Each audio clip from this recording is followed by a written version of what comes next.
What is happening, football fans? Hope you had a lovely weekend. Tyler Terrence along with Devin Kerr here in the Concacaf studios. We told you we'd be back every single Monday and Friday every week, 5 p.m. Eastern time, right here in the Concacaf studios. And we couldn't be more thrilled about it. Of course, we have the option to now listen to the show on podcast, available on Spotify and Anchor right now, soon to be coming to iTunes. But Mr. Devin Kerr, how are we feeling today? Pretty good. I was actually hoping that maybe I would get a new partner on the podcast, but it turns out that didn't take place. It's so one of the same. You're still here. And you're still here. They told me that they were looking for a replacement as well. So they're telling us conflicting things. We're both here. I don't know. We'll get into it, though. We're going to continue to preview every single matchup in the round of 16. We are inching closer and closer to the first play day on February 18th. That is going to be our first matchup. But the matchup we're taking a look at today, in my opinion and in Devin Kerr's opinion, we'll get there in a little bit, is probably the most entertaining on the right side of the bracket. Saprissa and Montreal, hailing from both Costa Rica and Canada, respectively. When you take a look at these two sides, obviously some championships underneath their belt. Of course, it is the Scotiabank Concacaf Champions League. Saprissa have had a stranglehold on domestic titles in Costa Rica for basically as long as we can remember. 34-time champions. Johan Venegas is the talisman up top. He had 7 goals in Concacaf League. Those 10 goals are actually coming in league play alone. Meanwhile, for Montreal Impact, 10 goals for Saphir Taider. That was in all competitions, including the Canadian Championship. A Montreal team that has actually never gotten to an MLS Cup final before. They're still looking for that sort of competitive play. But we'll take a deeper look at this Montreal team, Devin, a team that has struggled defensively for sure, allowing probably one of the most amount of goals in Major League Soccer, only scoring 33 goals in league play this past season in 2019. To put that in perspective, Carlos Vela of LAFC, who of course is in this tournament, 34. He's going to have a little fun again, isn't he, this year? I think one of the things you have to be careful of, though, is to criticize the boys up top, and health is going to be a key concern. Ignacio Piatti back once again, going to be 35 years come February, going to play in the 10, but can they keep him healthy? That's been a real issue. How about Bojan? Brought him in, 3 goals, 8 games. Enough offensive talent, but when you're such a liability on the defensive side of the ball, that transition going forward, not only does it take a physical toll, but mentally, it starts to become so troublesome to the point where sometimes you get in front of the net and you almost forget what you're trying to get done. So they're going to have to build some confidence early. One other thing you got to remember, they've only ever won 5 games in a row twice. They did it in that beautiful 2015 season, which was MLS, by the way, on the run of the Eastern Conference, and then the Canadian Championship last year that got them here. On the other side of the ball, it's going to be Saprissa, the Purple Monster, probably one of the more intimidating places to play outside of Mexico within CONCACAF as Costa Rica, and specifically Estadio Ricardo Saprissa Ima. Who could forget Saprissa in that comeback that we featured last show against Olympia, where they came back from 3 goals behind in the final 20 minutes of the game, including that stunning free kick for Marvin Angulo, a club that is coming off of an international trophy. Devin, I mean, there's a lot of momentum riding behind this purple team. The legend Walter Centeno getting him back to their winning ways. Remember, it seems like each and every time that they stepped onto the field, they were winning. 34 domestic titles, always winning championships, but that's taken a back seat. Their manager has won this competition. He knows how to lead them to the promised land, and they have a massive amount of confidence coming off CONCACAF League. And we mentioned how this matchup between both Montreal and Saprissa is probably the most entertaining just in terms of a competitive standpoint on the right-hand side of the bracket. It's going to be in that same grouping with Seattle and Olympia that we previewed last show. What are you looking forward to most about this? I think the fact that Montreal has to go to Costa Rica, what's that going to be like? Such a storied venue, Ricardo Saprissa Stadium. What does that look like now, though? Because the ghosts are there. Are they really that strong, though? We said they've got confidence. Montreal Impact, they made a lot of movements. Of course, Thierry Henry named the manager. That entire organization really feels like they're building something special. But those long-distance journeys are difficult to handle. I've been there firsthand, the quick turnarounds, everything that's going on. And oh, by the way, as we've mentioned before, we'll say it again, it's basically preseason for the Impact. It is, but the Impact are coming off of an end of the season in 2019 where they really weren't playing with much pressure. They were buzzing Samuel Piette in the middle of the field. I mean, the mighty disruptor, and what a game he had against the United States with Canada back in CONCACAF Nations League play. But we're going to dive into this a little bit more, and we're going to have the help of the netminder for Montreal Impact himself, the man who's been there basically since the beginning. Mr. Evan Bush is right around the corner, and right after this break, don't go anywhere.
where you can watch it.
All right, welcome back into the Concacaf studios. Tyler Terrens along with Devin Curran. We're going to take a deeper look at this Montreal Impact team as we're going to get Evan Bush on the line in just a moment, the keeper for Montreal, who's basically been there since the beginning. He's been there for every single coach, 7 to be exact, and his new coach is going to be none other than Thierry Henry. But this Montreal Impact team is obviously going to be taking another step in this CONCACAF Champions League, and we have Evan Bush on the line now. Evan, thank you so much for taking the time during a very busy preseason schedule ahead of this matchup against Saprissa. Yeah, my pleasure. How are you? We are doing excellent. We are doing excellent. So we're going to jump right into it. We talked a little bit about how for you, you've been there since the beginning, 7 coaches. Just so far, just being around Thierry for the first couple of weeks, how does this culture and this sort of way that Thierry runs his team compare to other years? Yeah, a guy like him obviously commands respect right from the get-go before he even opens his mouth. But, furthermore, the first couple of weeks we've developed what we feel is a pretty clear identity. And, I think that's going to help us figure out exactly how it is we're going to go about, trying to win games, not only in the coming weeks, but, well into the next season and hopefully beyond. Evan, let's expand on that a little bit and talk about the change tactically from Wendell Cabrera. He talked to us about mandating they wanted to play higher up on the field. Now that Thierry Henry comes in, what does that change look like for you guys starting from the back and moving forward? Yeah, I think we're going to be a team that uses space all over the field. With Wilmer, he did mention that he wanted us to be higher up on the field, win balls higher up on the field, but that didn't necessarily speak a whole lot in regards to what we wanted to do when we had the ball and how we're going to, attract teams and use the space to our advantage. So, Thierry, so far, it seems like we're going to be using, the width of the field, the length of the field, and every spot on the field that we can possibly draw teams into, and then expose the spaces that they leave, unattended. And, I think that if you look at the top clubs throughout the world, that's pretty much the way that they have success is by attracting and then punishing when those spaces make themselves available. Evan, you've been with Montreal basically since the beginning of 2012. You've been here. You've done that when it comes to CONCACAF Champions League, getting to a final in 2014-15. You got to play against Alajuelense, and you got to go down to Costa Rica back then. What stands out to you about going down to play in Costa Rica in those types of environments? Yeah, we played Alajuelense, and then the following round we went to the Azteca and played in the final there. And whenever I speak about, that run that we made, everyone wants to ask about the Azteca and, how it was playing in that stadium and in that environment. And while that was, phenomenal, of course, I always tell them that the more intimidating atmosphere and environment was in Costa Rica. It was more intimate. It was, it felt a little bit more on edge, maybe with the fans and the surroundings and whatnot. So it was a memory that was certainly one that, I draw upon and think about fondly. And hopefully we can draw on some of those experiences going into Saprissa, which, from my understanding, is every bit as hostile and exciting and, all those words that, are enticing to a player. Evan, let's talk about that for a second. So in 2014-15 edition, you win the Golden Glove, obviously beautiful run of form, and you've had a great career. You actually spoke to a coworker of ours, and you gave us a quote, and he said that you can talk all you want Monday through Friday, but when you guys lost 3-0 to DC United in August of last year, you got punched in the face and you didn't respond properly. Couple that with giving up the 4th most goals in the MLS. Mentally, how do you get these boys back on track? Yeah, I think that just having a new staff in place, a new voice, a new regime in pretty much every aspect of the club, it certainly helps to pay attention to that detail. And we're going to go in, with a clear mentality this year. What happened last year, we're certainly trying to correct some of those mistakes, but at the same time, just naturally some of those things are going to go away with, having a different type of, culture, a different type of tactical awareness of what we're trying to accomplish and all those things. So, as much as you want to, try to draw upon last year and see the things that went well, things that didn't go well, this year's a new year, and that's the beauty of, having seasons in sports, is that you're able to kind of get rid of the bad things that happen while still drawing upon the good things.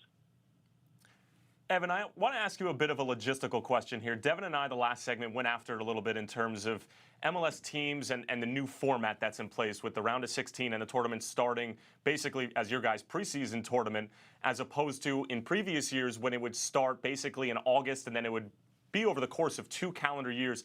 For you, and I know you haven't gone into the tournament yet, but in terms of preparation and really just preference, right now in the moment, what kind of setup seems better or seems more comfortable for you, starting in February or maybe starting in August in the heat of the season? I think it probably makes more sense doing it this way, just because we have a lot of the same guys that will take us into the future rounds, hopefully. In the past, you would go through the knockout or the group stages in the late fall months, and a lot of those guys that were playing in those games weren't necessarily your first team guys. You're just trying to get into the MLS playoffs and hopefully advance in CCL by playing a roster that you hoped could compete. And then once you got into the knockout rounds in February, March of the following season, that's when you would really focus in and try to make some headway in the tournament. So I don't know if a lot has changed in the sense of when a lot of these MLS teams are really investing themselves into the tournament, but from this standpoint, I think it certainly helps with getting yourselves in the right mindset going into camp. I think most MLS teams started about a week earlier than they traditionally did if they're competing in CCL. So from that standpoint, I think that it's good how it's set up right now, and if it changes in the future, we'll see. But I think that most guys would say that this is probably the best way to do it right now. Evan, let's jump back to the roster for a second here and talk about your investments. You talked a little bit about Henry and how you guys were going to look. How about him being so offensively minded from his playing career? What's that like? You said a new staff coming in, a lot of moving pieces, new players, old, young. What's that like in terms of how they look to you, maybe, that veteran leadership? And you've been one of the mainstays the entire time. Yeah, I think that I just naturally have that, people look at me within this club and, one of the first questions is, man, how long have you been at this club? And it's kind of unusual in modern football to stay at a club as long as I've been here. And, it's my 10th season here. I came here before we were even in MLS. I was here the last season that Montreal was in the second division. So, I have not a small part of me, but a big part of me that, is invested into this club, and, I bleed the colors, and, because of that, I have more of an emotional attachment to, the successes and the failures that we experience every season. So I think guys see that, and they see the emotional investment that I have in being here. And, from that standpoint, I think that they can take something, from the on-field aspects of things. There's certain leadership things that come with, being a guy that's seen a lot of stuff on the field and off the field. But, I think my biggest attribute to being around here is the connection that I have with the club and with the city. Evan, of course, Tyler and I saved the serious ones for last, and he and I actually have an interesting little conspiracy going on behind the scenes about some interesting plays coming in about maybe why an MLS team hasn't taken the title down. And I'll give you a little bit of scenario. Of course, 2018, who can forget the groundhog incident that came up out of the ground? Michael Bradley, of course, missed his penalty. You go back to your edition against Club America. Uribe Peralta puts one in the back of the net. There's the card incident, whether or not something went on behind the scenes. These are the little things that we're talking about, that maybe there is a conspiracy out there. Have you changed maybe your routine after someone does end up putting one in the back of the net because we didn't get to see in the second leg of the final? Yeah, people ask, if I'm speaking to schools or groups or whatever, what are the biggest regrets I have in my career? And while, to this day, I don't feel like I deserved the yellow card in that first leg at the end of the game. The fact is I got it, and the way I responded after the goal was scored, I responded the same way I respond, most times the ball goes in the net. I pick the ball up and, try to get it back to midfield. And the way that played out with the Club America guys, coming after me to get the ball, the optics of it probably, led to yellow cards on both sides, which was unfortunate, and ultimately led to me missing, probably the biggest game that, I would have played in. So from that standpoint, hopefully the ball doesn't hit the net a whole lot of times in the coming weeks. But if it does, we'll react in kind. And when you play these Champions League games and you have referees from different parts of Concacaf that you're not used to seeing all the time, they're not used to you, you're not used to them. So you kind of have to act in accordance with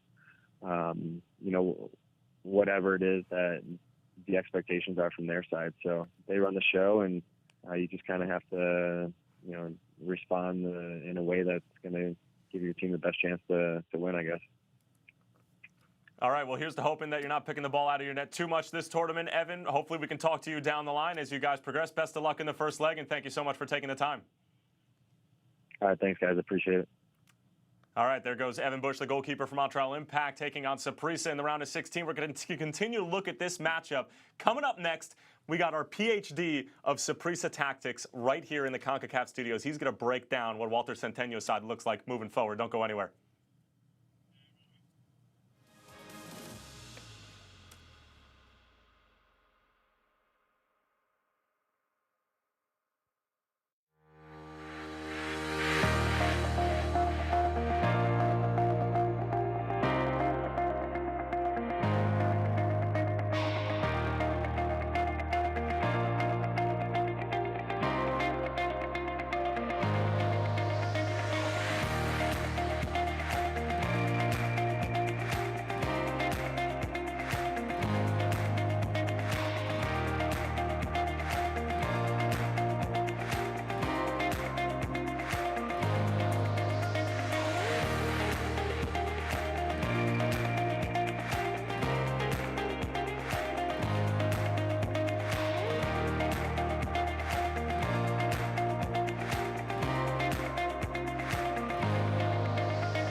Great little chat with Evan Bush just a few minutes ago from the Montreal Impact, the goalkeeper who is going to be leading this new Thierry Henry-led side into the round of 16 of Scotiabank Concacaf Champions League, which as of today, Devin, big news coming out, CONCACAF striking a deal with Fox. This tournament, all the matches are going to be available on the Fox Sports Network, so make sure that's where you head when we start to play the beautiful game in this year's 2020 Scotiabank Concacaf Champions League. And also remember that it's in podcast form as well on Spotify and Anchor and soon to be iTunes. But before we go any further, Mr. Devin Kerr, I feel like you got a lot to say about this Saprissa side and how they move forward. You've been breaking down film. Let's do it. Positive things, too. Oh, yeah. Who would have thunk it? Well, I think the thing that you have to remember with Saprissa is what they're capable of and so many different looks that they throw at you. We teased it a little bit last match, how they took down Olympia because of the different looks they give you. Start off with a traditional 4-4-2. Boys on the back, you rotate one side, start to move the boys higher, you pinch on the other. We've sped it up a little bit here so that you can stay with the clip. But just notice, little knock on the park, side to side, quick movements. When one park breaks down, they don't force the issue. Beautiful rotation, but again, it's the side to side, proper depth, proper width, and eventually they're gonna find a way to pick out those little moments to get some offensive flows going forward. First one breaks down. Let's take a look at the second one where they start to expand themselves. This is where the beauty starts to have a lot of fun. Boys like Angulo and Brantes in the middle, and of course Venegas coming back. All four of those start a little triangle. Venegas coming to the outside. That's a key focal point. Keep an eye on him now and the next one. When they start to trip in, you push it into a diamond shape and you start to go forward. The outside backs have to keep their head on a swivel. That's the key question mark for Montreal Impact. That right back position, the overloaded. And oh, by the way, that man, Randall Leal, no longer going to have the luxury of him. He'll be with Nashville SC in the MLS. This is where they are at their best. Look at Venegas. That's one of their strikers coming all the way back, playing in the number 8 position, and he's going to find his number 8. Angulo, beautiful little ball shipped through. He knows exactly where it's going the entire time. So many numbers, 4, 5, 6 at a time for Saprissa, that can hurt you. That is why they are so dangerous. One follow-up on that, though. With Venegas being able to do whatever he does, and then, of course, Christian Bolaños as well, there's a lot of guys who are moving in and out of positions that they might not necessarily, they're not sticking to one position. And that's what makes them so good. Are they a bit more vulnerable on the defensive end when they do have guys that are sort of just going rover? 100%. And they're great on the right side with Justin Salinas. He got himself in trouble in the CONCACAF League Final. Didn't play the second leg. It showed. Ricardo Blanco playing the left back position. If they put him here or there, he will be the key liability. Bringing him into that spot with all of the speed that Montreal Impact have, especially everybody that they've added, could be a real cause for concern for Saprissa on the defensive side of the ball. Well, we do have a little bit of a surprise. We have a member of our team, Mr. Devin Kerr, sitting here right to my left. He is going to be turning X age tomorrow. We're not going to throw him under the bus. But I actually went over to the grocery store today. I got him his favorite. It's just carrot cake. It's pretty simple. And it's not just because you did such a great job on that segment. It's because we love you and we want to wish you happy birthday. So here you go. This is our lovely, one of our producers, Cindy Salguero, who's going to be bringing this over for you. And you can enjoy that carrot cake at the commercial. Look at that. Just to be clear, everybody, though I am turning a nice age, I am not 4. Most of you will think I am, especially the way I behave sometimes. But thank you very much. Very kind of you. And everybody, thank you so much. Carrot cake. Happy birthday. So while Devin's enjoying his carrot cake at the break, we're going to bring back a recurring guest, our first recurring guest. It is none other than the beautiful, the talented former U.S. Women's National Team player Lori Lindsay to preview Women's Olympic qualifying. You're not going to want to miss it.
All right, welcome back into the Concacaf studios. We have had a very exciting day. We've had birthdays, we've had goalkeepers coming on, we've had Devin breaking down tactical.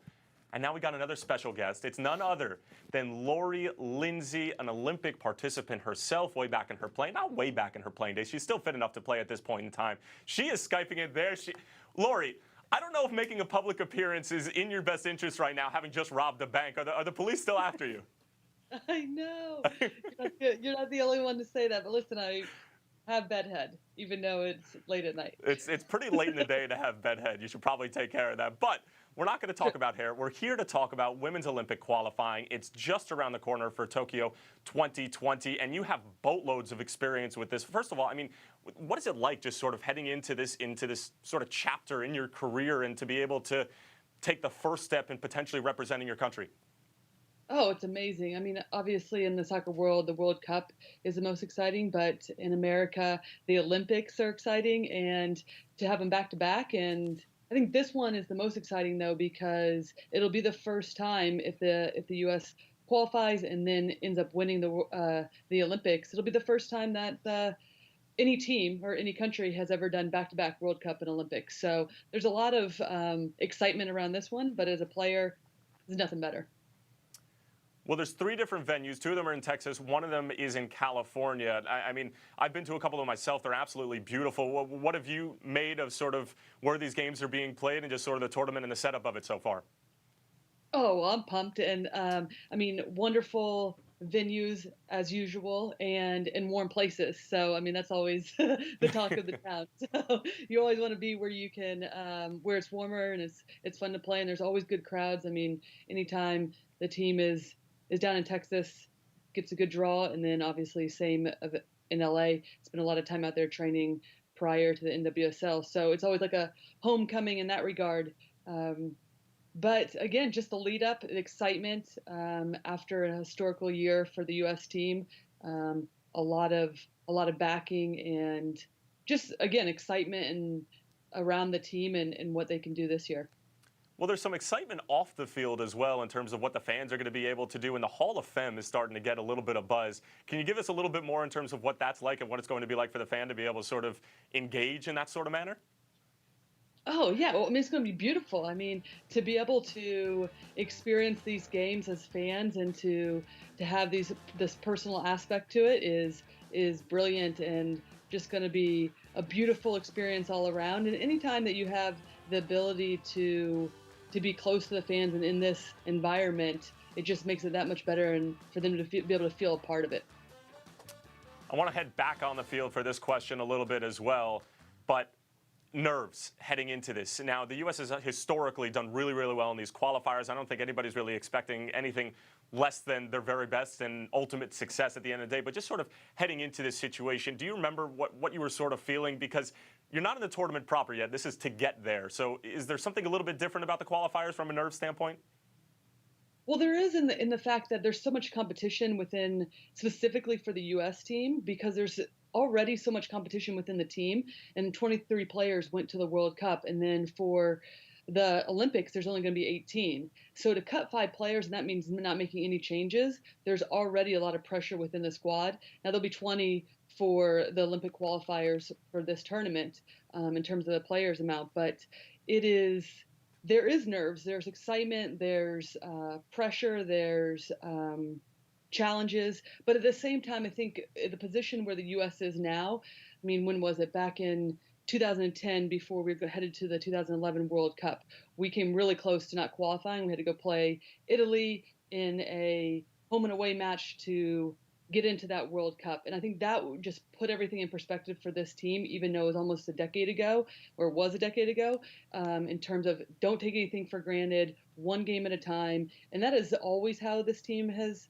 prepared for these qualifiers or any sort of tournament like this. But I guarantee after what the year they had last year, that will be even more on their minds in terms of being prepared and ready to go. Awesome stuff. Well, fans can head to CONCACAF and USsoccer.com to get their tickets. And there's also some swag that is available, limited edition T-shirts. I've got one right here. This is just awesome. I might take this home with me. It's a little bit small. But we also have an in-house model, not just a carrot cake model, but Also there he is. Was this supposed to be one? You're supposed to be doing it at the same time. It's an early birthday present. Are you keeping that? Absolutely. Why not? It fits perfect. Oh my! It's an Italian estrus medium. This is beautiful stuff. Lori, help me out here. Fantastic. Put yours on. I can't put this. There's no way I can fit into this. He doesn't have a body like I do, Lori. You know that by now. You know that by now. Beautiful. Deb, beautiful. Oh my goodness. These are limited edition. You can get these as well. There's swag, there's interactive, there's Hall of Fame, and there's going to be some great football as well. Women's Olympic qualifying just around the corner. You're not going to look like that, I promise you. But Lori Lindsay, thank you so much for taking the time to come on. You are fantastic as always. Thank you, thank you, thank you. Make sure that you're not showing your face in the public arena much longer because you robbed a bank. It's as simple as that. Well, folks, that's going to do it for this edition. We had fun, we had cake, we had models, we had way too much revealed here. But at the end of the day, it's all fun. Folks, tune in again on Friday, 5 o'clock Eastern Time. We're going to highlight yet another matchup approaching the round of 16. February 18th, we're right around the corner. Folks, we got another 90 and 60, not a 60 and 90, just around the corner. Stick around for that. For my main man, Devin Kerr, and everybody here at Concacaf, so long for now.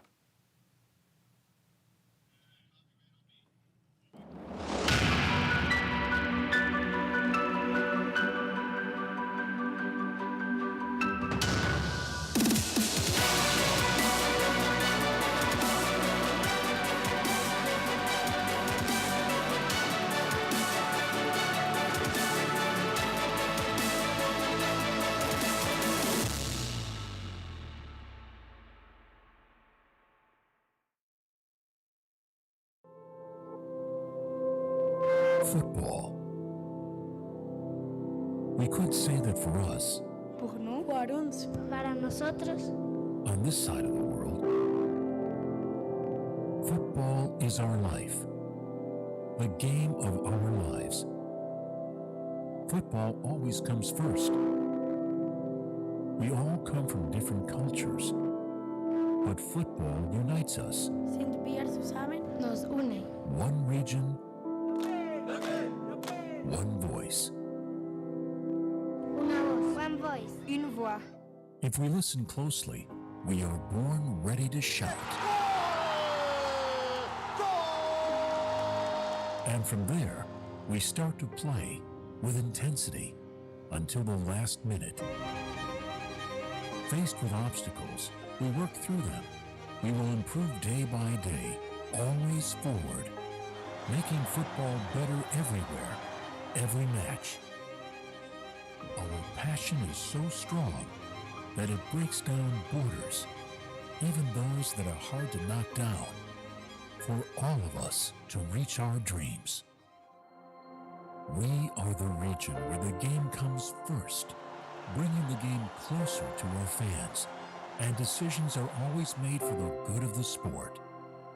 We raise our level every day, making football better everywhere, every match. We will put all our teams in position to win in our region. Nuestra región. Notre région. Nuestra región. Everyone gets to play, connected and respected.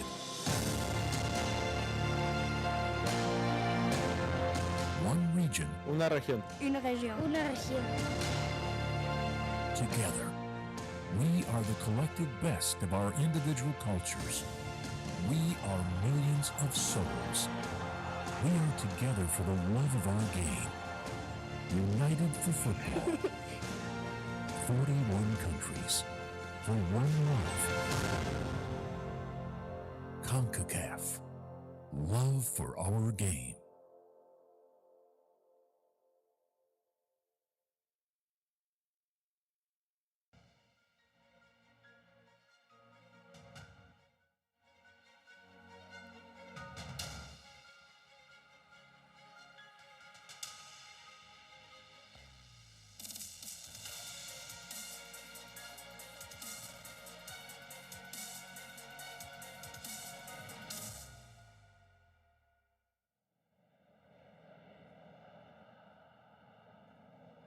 Nuevo Leon in Mexico, the site of the 2019 Scotiabank Concacaf Champions League final. Not only the first leg, but the second leg.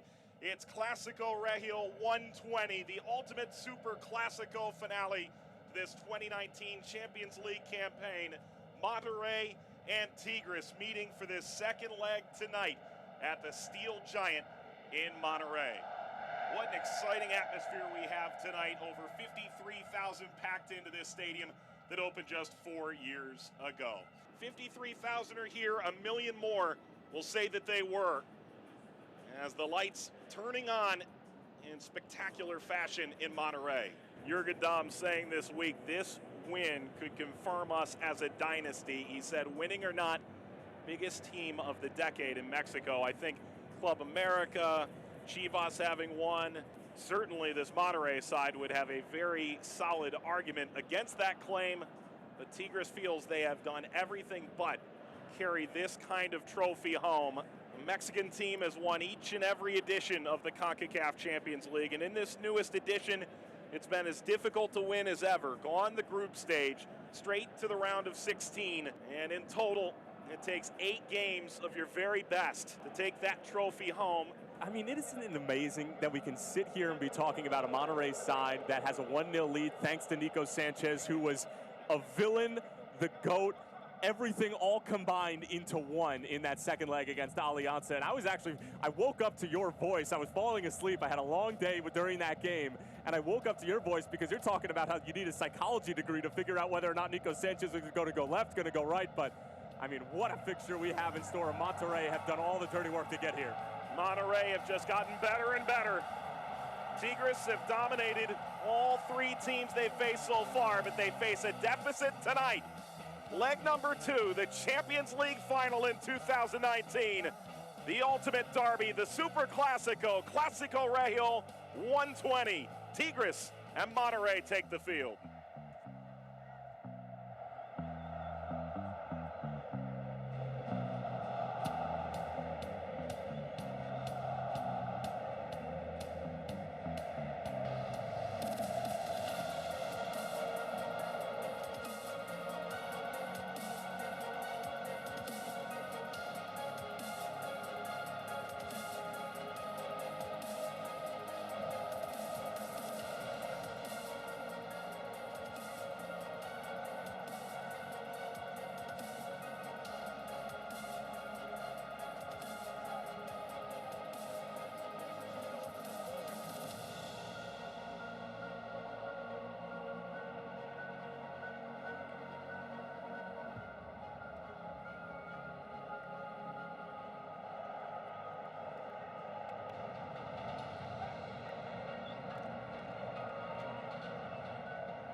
Tigres and Monterrey just moments away, and the anticipation is built to a fever pitch.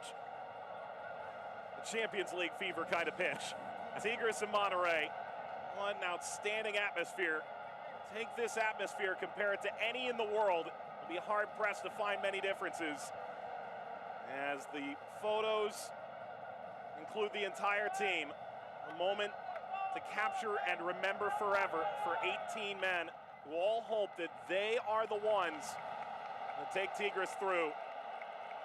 There's the lineup for Monterrey. And for a team that won 1-0 last time out, last week, you don't need to make a lot of changes. No, you don't need to make any changes. And again, it's the center backs. It's Stefan Medina and Nico Sanchez who I'm going to be keeping an eye on, because again, it's not the normal center back pairing we're used to, but Medina, the Colombian, does an excellent job, and he was terrific. Clean sheet on the road at Estadio Universitario. Why change anything? Jair Marufo had the Tigres Saprissa round of 16 game. His father over 400 games as a referee in Mexico's Primera Division before Liga MX. He said he could hear his father's tears of joy through the phone when he said, "I'll be reffing in the 2018 FIFA World Cup." He's the referee tonight, continuing what has been an incredible 18-month stretch for the American, native of El Paso, Texas. The Tigres starting lineup, they do make changes, and some due to injury, suspension. They're happy to get Chaka Rodriguez back, no doubt. They're very happy to get Chaka Rodriguez back, because I'll tell you what, Carlos Salcedo was nothing short of a nightmare at that outside back position in the first leg. And it's not because he's a bad player, but he's just not quick enough to keep up with the likes of Darlin Pabon. So in steps Jesus Dueñas, the jack of all trades, the Jesus of all trades, and he just does a phenomenal job wherever he is on the field. But Jürgen Damm starting, question marks all over that. He was mediocre at very best in the first leg. If you're going to start somebody who hasn't really started this entire tournament, why wouldn't you start Gignac? And according to Tuca Ferretti, his 90 minutes against Puebla over the weekend, infinitely better than what we saw, an infinitely improved physically state in those 90 minutes. Why wouldn't he be starting? He's on the bench, though. He is on the bench, number 10 for Tigres. What kind of impact could he make? Away goals don't matter, so if it's level at the end of regulation, we play 30 minutes of extra time, and coming off a knee injury, are they a bit concerned about showing their cards too early? I mean, why do you need to be scared of that? I mean, that's my biggest thing. It's a final. It's the second leg of a final. It's your biggest rival on one of the biggest stages in the not just the region, but in the world. Go ahead and get your best players out there. But if they can get it done like Tigres has gotten it done, and that's the biggest thing, Mike, is that if you have an informed Enner Valencia and Eduardo Vargas, you can beat almost anybody in this region. But you're not just playing almost anybody. You're playing Monterrey, who are just as good as you, and they've proven to be, if not better, in the first leg. For Monterrey, goals in 40 of their 45 games all time in this tournament. A goal would be massive. Away goals don't matter. 2-goal lead could be enough. Tigres, Monterrey, it's the final we all dreamed of, the one we hoped for, it's the one we got. Clásico Regio 120, the Champions League final in 2019. Salcedo bodying up Pizarro. All turned over, that's terrible. Hurtado chipping across. Funes Mori laying that off. Maybe should have had a go. Gallardo was there. If they've been let off the hook, they have. Celso Ortiz off target. That's poor on both ends. That's a poor giveaway. And then the decision from Funes Mori, I will never understand this. You're up there to score goals. Take a touch and hit it. It's the opening 10 minutes of the game. Put one on frame, make Guzman make a save. You're 12 yards out. I mean, the space was already closed down by the time that the ball got to Funes Mori. He just needs to let that one rip.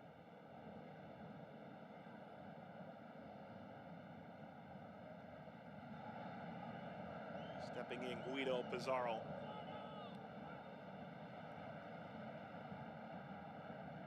Didn't reach Valencia. Over the top, Funes Mori giving chase. Holding off Ayala. Funes Mori, if he can turn around, he had Pizarro instead, fighting away Salcedo.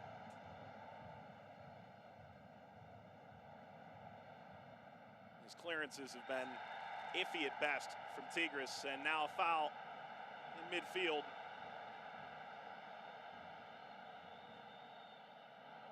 And the physical play continues, Mike, but I mean, you mentioned it, the turnovers in the middle of the field, and it's Carioca and Guido Pizarro specifically who are making these turnovers, and these are supposed to be your sure things in the middle of the field. 28, 29 years old.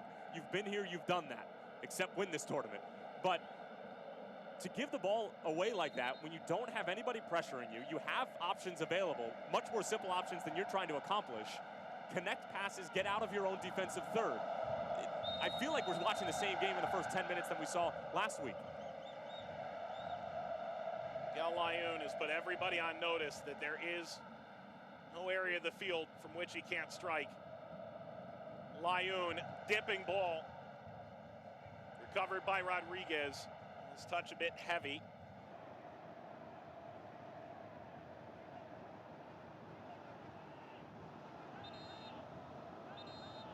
Orlin Pabon. What have they come up with on the training ground this week? Nothing of note. Lanius knocks it away, and this could turn into something for Tigres in short order. Nobody closing this down. Finally lifted by Vargas. And you know what? I'm totally okay with that, because the runs that were being made on either side of him were rather pedestrian. There was no ingenuity behind it. There was no creativity. And Eduardo Vargas, I mean, he is a marksman. He's a goal scorer, and he's a go-getter. He grabs the game by the scruff of the neck. Watch him here. One little bait, feints him out, and then he goes for the chip, and he sees that Barrovero's off of his line, and that's okay, because you're going to need some sort of great individual effort given the way that it's gone so far.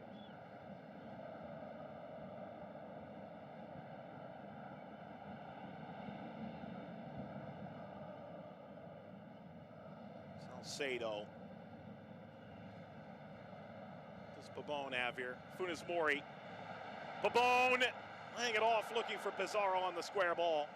Salcedo lifts out of harm's way. It's great defending from Salcedo. That's where he belongs, in the middle of the defense. He is not an outside back, and that's where Monterrey exposed them last week. Pabon, early ball! That's knocked away by Guzman.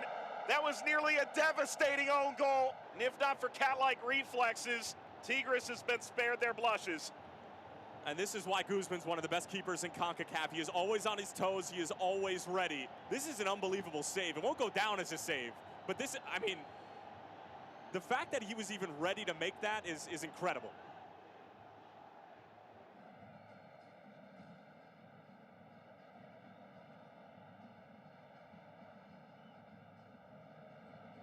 That's a good turn by Quiñones. Quiñones squaring this up. Dom was coming in, and ultimately that's put out for a corner. And this is what we've been waiting for Tigres for the first leg and the first 21 minutes of the second leg. Quiñones, Vargas, Valencia running at these Monterrey defenders. I get it. Jesus Gallardo and Miguel Ayun are great outside backs. The two of them started the most recent international window for El Tri, but they're not Superman. They're not invincible. Run at them, make them make a decision. Quiñones will have to wait, do this again. Marufo stopping play.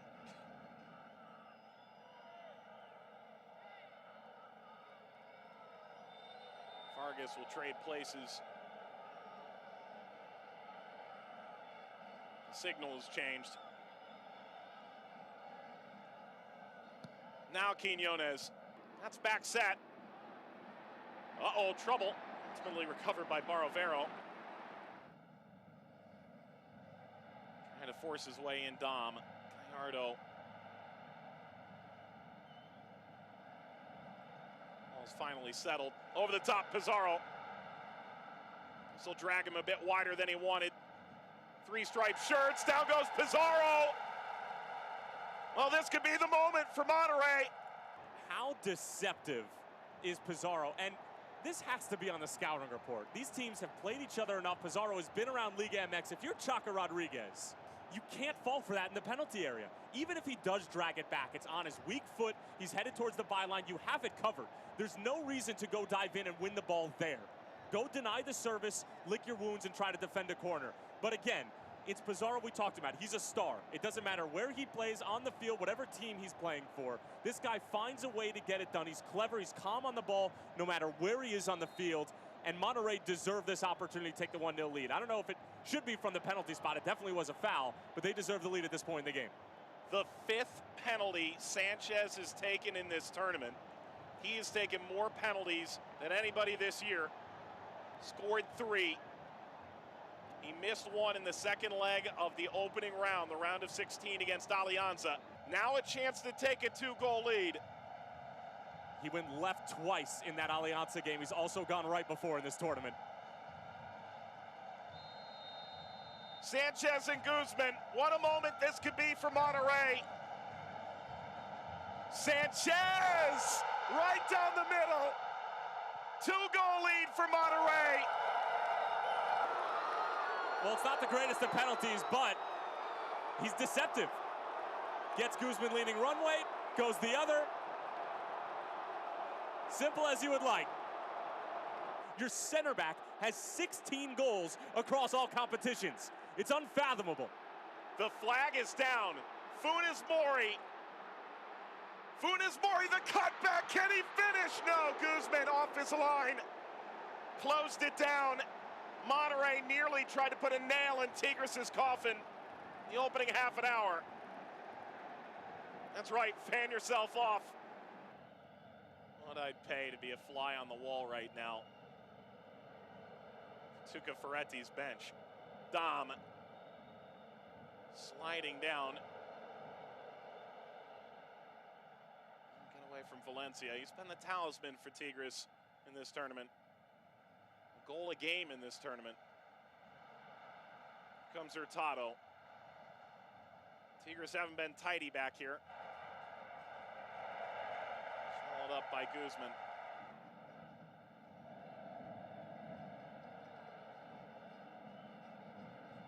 It's well done from Carioca.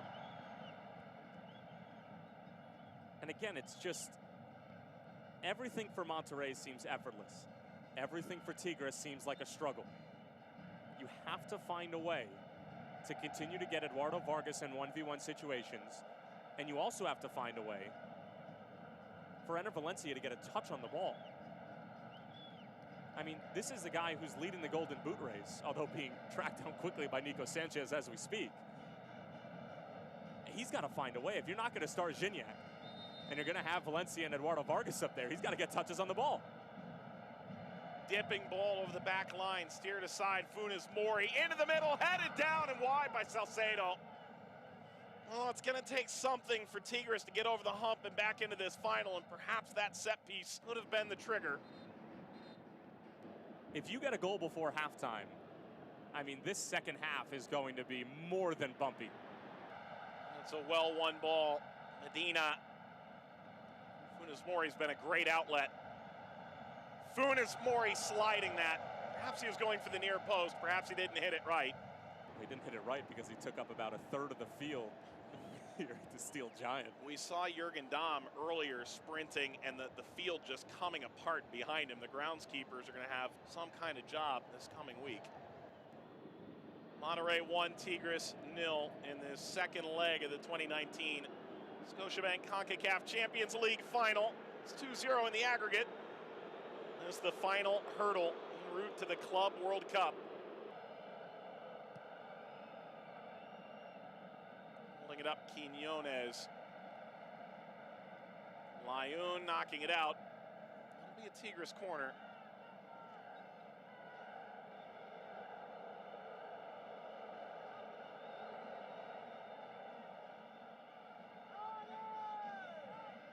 Salcedo almost scored from the last one. Bound out toward Vargas. Vargas keeping this. Salcedo. Salcedo's got company. Now he'll let it rip. Well, the goal scorers are all saying I was available. They were saying that they're available, and I understand that you don't want your center back to be taking that shot in that moment, but if you give the ball to Quiñones, if you give the ball to Damm there with their backs to goal, defenders right on their rear end, like, nothing good is going to happen out of that. The ball needs to go on frame. It needs to go on frame, but the shot needs to be taken. Vargas. Rodriguez. Shaka tucks inside, leaving Damm to his devices. Damm circling in. It's off of Carlos Rodriguez.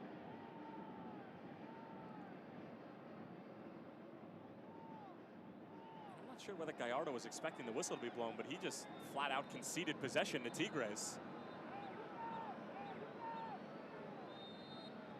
Is he going to pay for it? Rodriguez. Valencia may have been trying to steer that off of Medina. Successful. Well, this is the true storyline here. Gignac is healthy and ready to go. Aquino, noted forward option. This is a Tigres side that has all kinds of firepower available should they trail in the latter stages of this game. They could even make changes at the half. Hurtado latched onto that. He'll force his way through the door. Oh, he's gone right through the legs. Rodriguez. That's incredible from Hurtado. 1v2, finds a way to keep it. And look at Pizarro. Pizarro is fouled. That's going to be a yellow. Pizarro had a very similar run against Sporting Kansas City in the semifinal that dropped every jaw in the joint. See ya. See you at the podium while I'm collecting my trophy. Again. That's nasty. 1v2 again. And that should say that's a microcosm of what's been going on. Tigres have numerical advantages, but Monterrey are literally willing themselves into winning positions. Carioca picks up the yellow card. It's going to be academic unless he does get sent off. Accumulation is the fool's errand to tabulate now.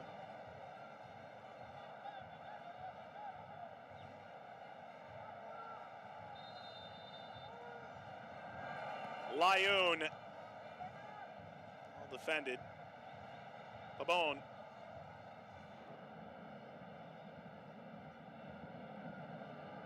Something here for Duenas. Brought down by Valencia. Just to widen out just to try and keep this alive. Well, the frustration is evident right now. And at some point, if you were to look at this game from 30,000 feet and you had no idea what the scenario was, you wouldn't know that it's a final and that Monterrey's up 2-0. It's not like Tigres is scrambling and has that sense of urgency you would expect them to have. I hope that's what we see in the second half. Hope we also see Andre Pierre-Gignac come on at the half. Monterrey's lead is double. 2-goal aggregate advantage. And the shooting offensive star we all expected, Nico Sanchez, has both goals in this final.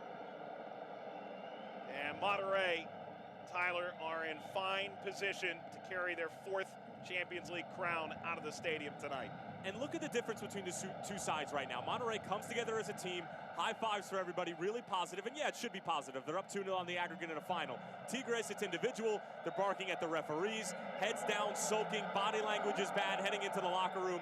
You could just tell that this Monterrey side that has done this 3 times before, they look like a side that's going to go ahead and win it right now. Well, Tigres wants a dynastic end. They think this could be the crowning achievement. Well, it's been a great run, but it's been all Monterrey again. We've played 135 minutes in this final. It's Monterrey 2, Tigres 0.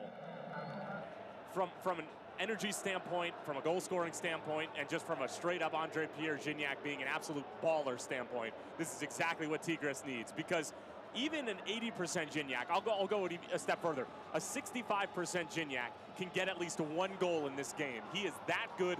He is that good in the area, and he just brings an aura to this team. He has scored 6 goals in 14 appearances against Monterrey all time. You have a couple of daggers in mind here. Substitutions being announced. And the voting public in this stadium have made it quite clear that they weren't looking to see Andre Pierre-Gignac at this moment. On to the second half. 45 minutes separate Monterrey from a return to glory. A 4th Champions League title.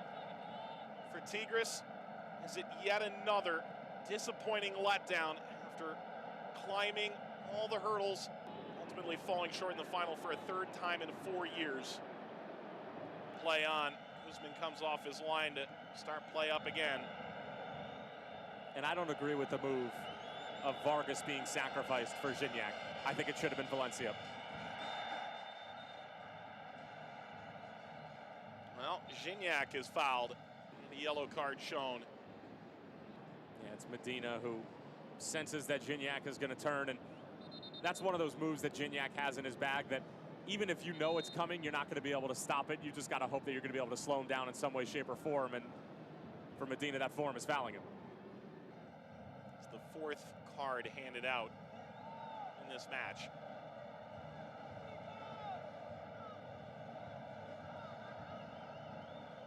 Barravero made 7 saves in the opening leg of this final. Will he be finally called upon for the first time in this second leg? Carioca. Maybe a chance to recycle this. Duenas the backstop. Rodriguez.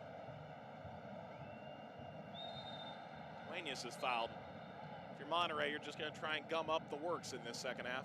And they're excellent at doing that. They're all professionals. They're all veterans. They know how to kill a game. And that's why they've done this 3 times before.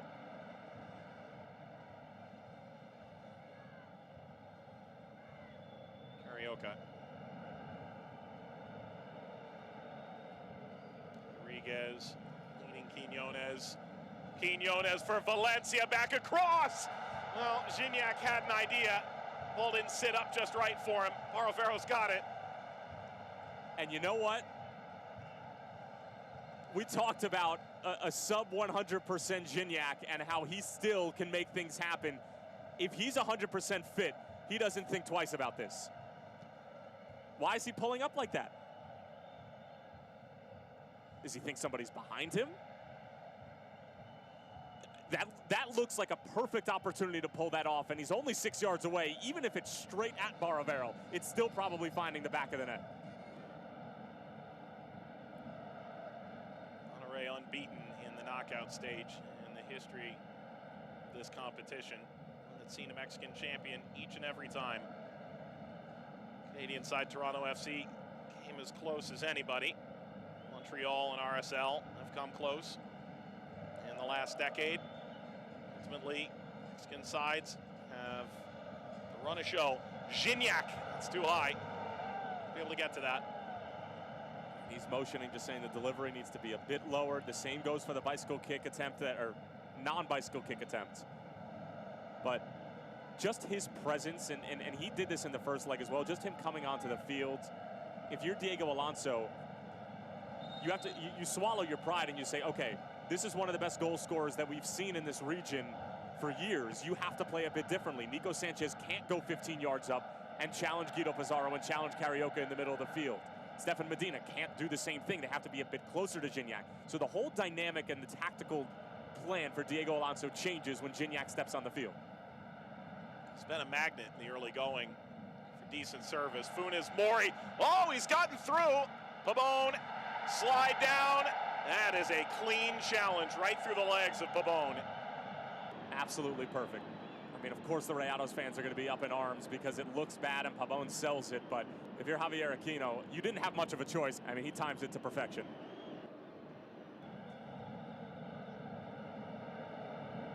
Rodriguez. Header, Gignac! Oh, that save is incredible from Barovero! He's left it all on the line! He stretched himself so far that I think he's going to be feeling this for quite some time. The power that Gignac generates off this header is spectacular. The only thing more spectacular is the save from Barovero. He sets himself, he still is able to make the save. Oh, wow.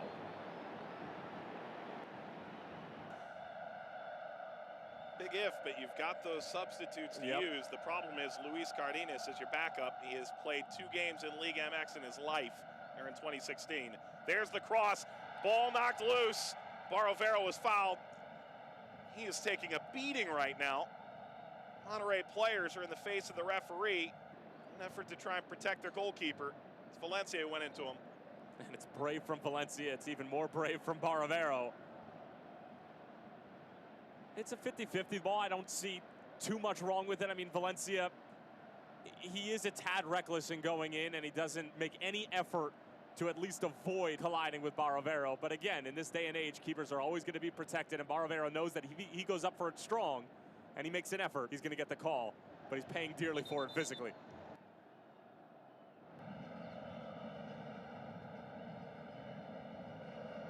One would imagine this was all part of the team talk at the half. The 2-0 aggregate remains. 25th minute goal, Nico Sanchez. Scored in the 43rd minute in the opening leg. It's 2 goals the difference. And then Pizarro gets rocked. That's a gifable reaction. Gifable. Did you come up with that? You're spot on. It 100% is gifable. Technical slang, but it's not gifable.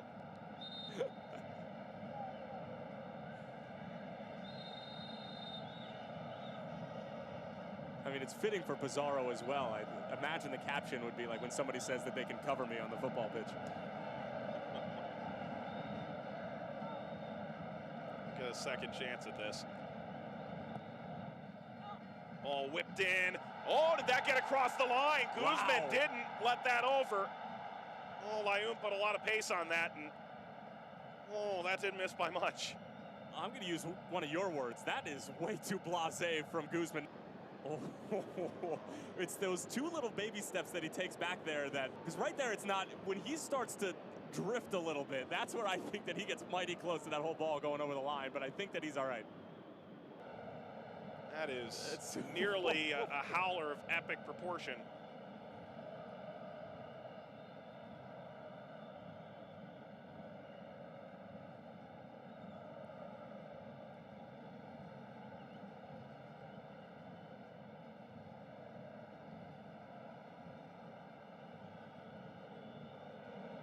Carioca. Aquino. Gignac's turned away. Come away with the ball. Gignac early. Ball bounces down. Not good enough from Quinones. Catch a glimpse of him, good or bad, on the field.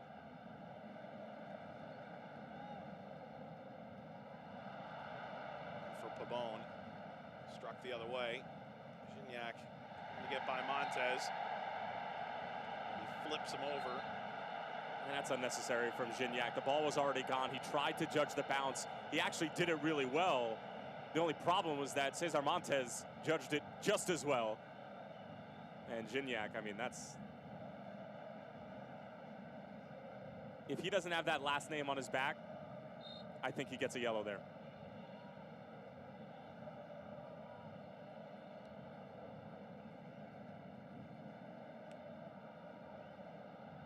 Ball headed down. Pabon slips it through. Pizarro!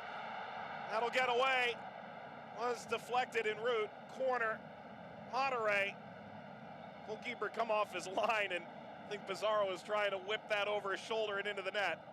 And credit to Guzman, because watch, he never really gets back on his line. He's hovering right around the 6, and Pizarro doesn't see Guzman coming off of his line until very, very late. Guzman gave Pizarro a tap on the hip. Pizarro returns the favor, and I think a bit of nastiness ensued, but again, as to be expected.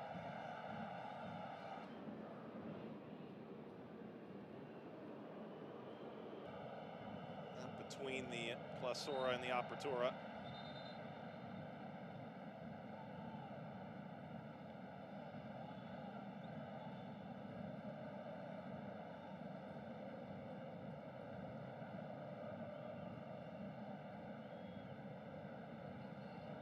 It's a long run here for Ayala. Kept that in, but at what expense? Pizarro, a bit of footwork. Funes Mori trying to chip the keeper. Oh, he hit the post right off the crossbar. Couldn't do that twice if he tried. And that's up and over.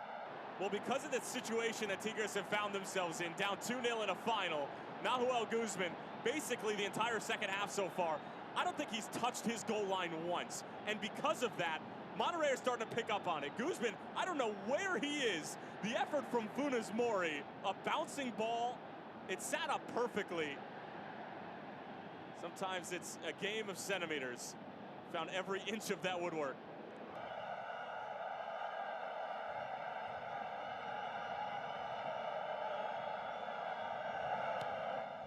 Carioca steered aside with ease. Aquino. Carioca.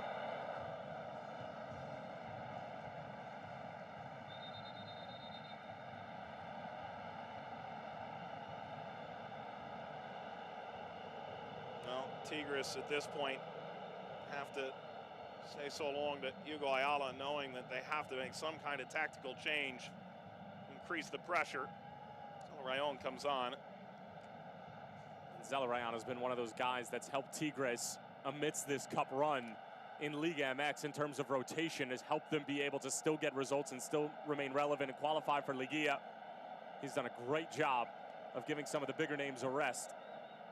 Ryan, too high, ball dropped by Barovero, and Valencia tried to slide that home. For as good as the goalkeepers have been in this tournament, there have been some real shaky moments. Some shaking of the crossbars as well. Well, all Guzman could do is hope and pray, and his prayers were answered in that moment.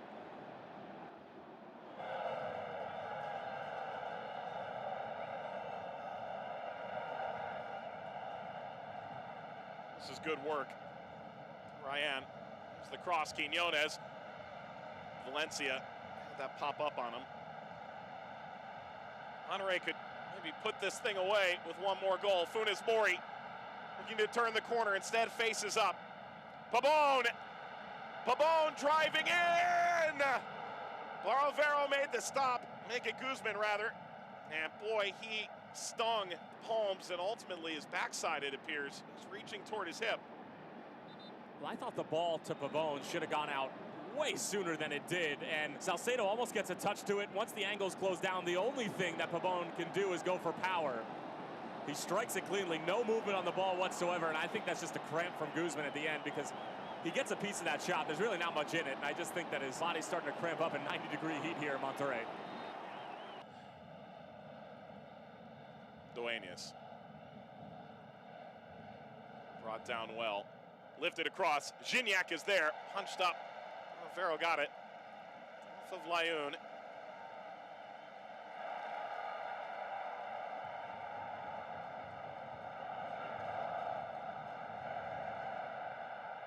This is impressive stuff. Square it up. They couldn't. Quiñones has to touch it. And this Monterrey crowd whipped into a fury now. Again, it's Barovero putting his body on the line, throwing his weight into unknown places. Has no idea basically what's behind him.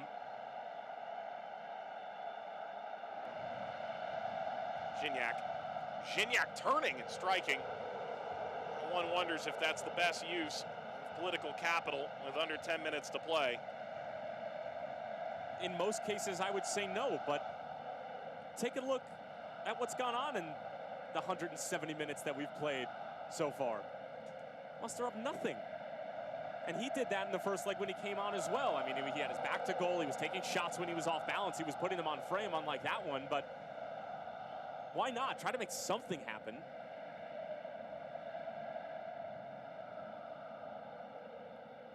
Pizarro. Well, this deflects back. Funes Mori in pursuit. Rolled out by Guzman. This field has not been kind to either team of late. Great switch from Duenas. But Aquino's got to go with pace here. Aquino can break down teams off the dribble. Duenas upfield. Valencia plays it over. Chance now for Tigres. Ryan. Perhaps trying to square it, perhaps going for goal. He's won a corner. It's enough for Pavone. Corner Tigres. Bounces down. Came off the player to Chaco Rodriguez. All the way out to Guzman.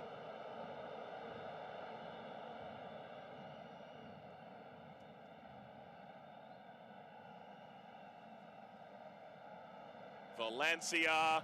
Can Valencia get there? Shielded well. And the growing sentiment towards Nico Sanchez being the face of this tournament. And if you're Tigres, I mean, this is your chance right now. They only got 4 defenders. There's 10 players on the field. Go, go, go.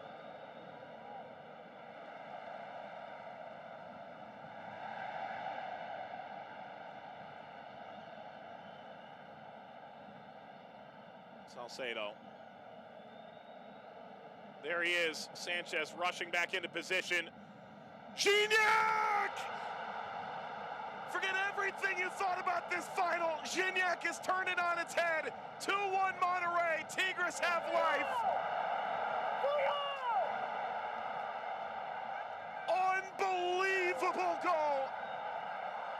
Welcome to the craziest 5+ minutes in CONCACAF Champions League history.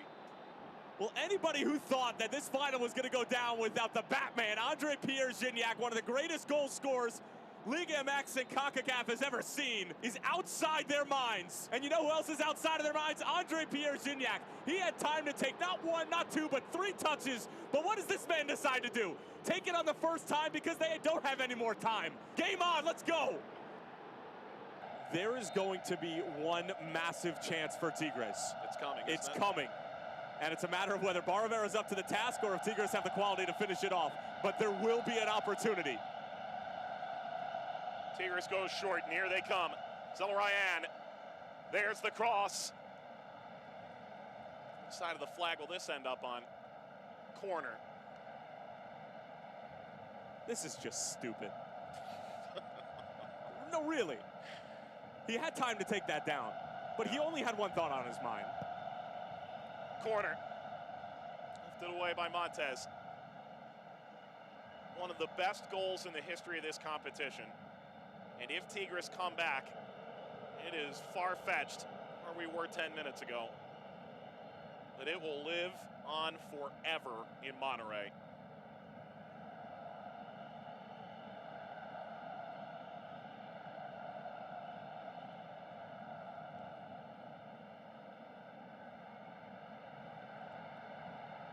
He's not going to make the call now. Keep playing.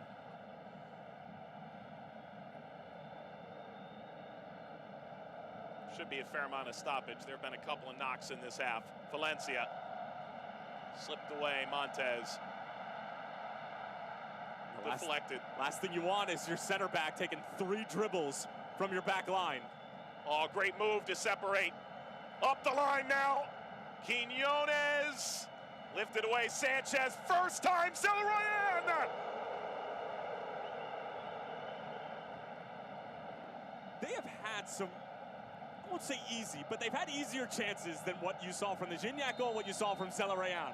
But it's incredible to think that the Gignac goal went in and that was their second best chance of the game. A full volley from 20 yards out.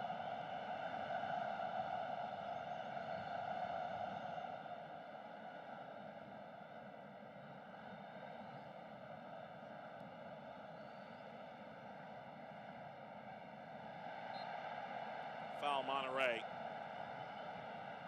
Precious seconds.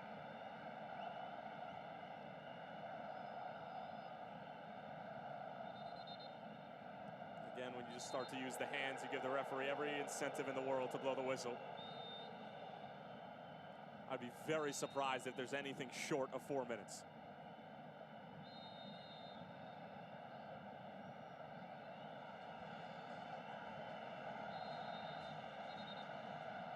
Ayala off the bench trying to say it was time wasting a foot. 4 minutes.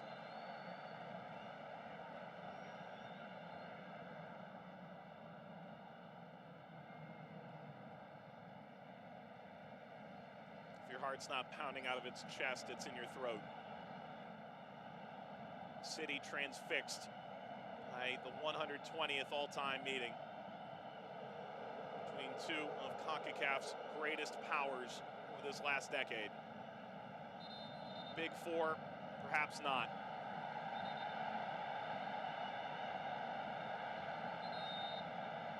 These two Mexican sides go the distance. There's beverages flying, benches converging, and the 4 minutes we thought were going to be... I don't speak Spanish. He's not a happy camper, and it was some of his bench players who were getting involved, and it took us 100% right to be that upset, because you're in the most critical part of the game in a trophy that you've never won before. Don't waste time or do anything stupid from people who aren't even on the field.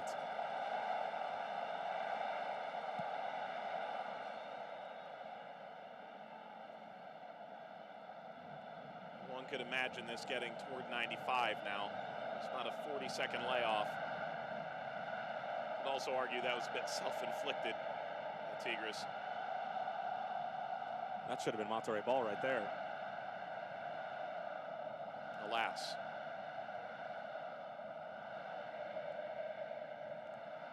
Whole width of the field in play.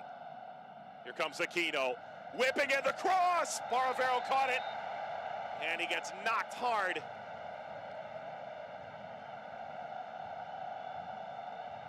I have no idea what Salcedo is screaming about, and he should at least been given a card at this point, if not a red.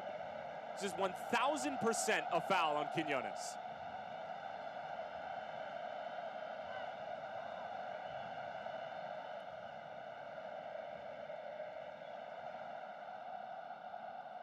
Well, there is the yellow to Salcedo.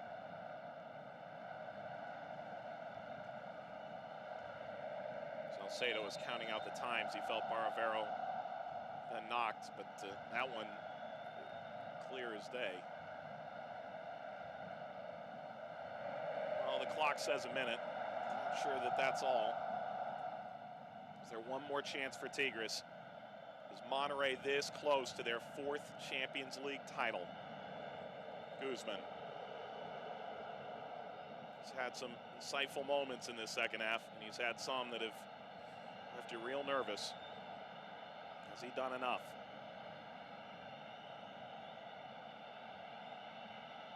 For Tigres, it's about getting the right chance. He may not get the ball again.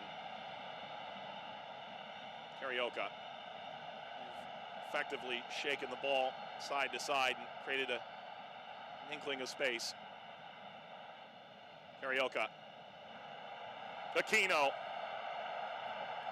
Could this be it for Tigres? Aquino's created the space. Carioca lofts it across. Lifted away. Long run. Montez. That stayed in play. If you're Aquino and you see that defender go down, first thing on your mind has to be delivery. Seconds left. Baravero has it in his hands. Instant classic. Monterey win the Champions League. 2-1 aggregate winners. Rayados, 4-time Champions League champions.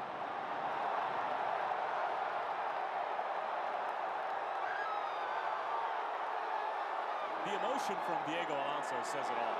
And I think it's fair to say that coming into this final, they were underdogs, given all of the names that Tigres have. And of course, Monterey have names of their own. But the names on the other side of the field are world-renowned, are household names, not just in Mexico, not just in North America, but across the world.